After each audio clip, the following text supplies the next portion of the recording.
Walang direktang epekto ang giyera sa Israel sa sektor ng enerhiya sa bansa.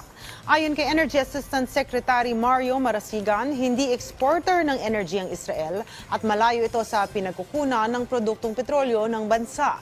Gayunpaman, nag-aanda pa rin ang DOE sakaling magkaroon ng pagtaas ng presyo ng petrolyo, gaya ng pagpapatupad ng pantawid pasada at subsidiya na layong tulungan ang mga jeepney drivers at operators.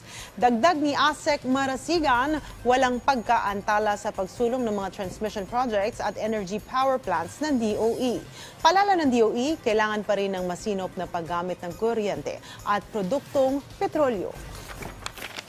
Karagdagang gamit ng kuryente. Ano po? Kaya po tataas ang ating konsumo dahil magkakaroon tayo ng karagdagang paggamit. Ngunit, ang nakikita po natin, hindi naman po tataas ng masyado yung presyo natin ng kuryente dahil lalaki yung gamit, dahil malamig po, hanggang sa ngayon po, lumalamig po yung panahon natin.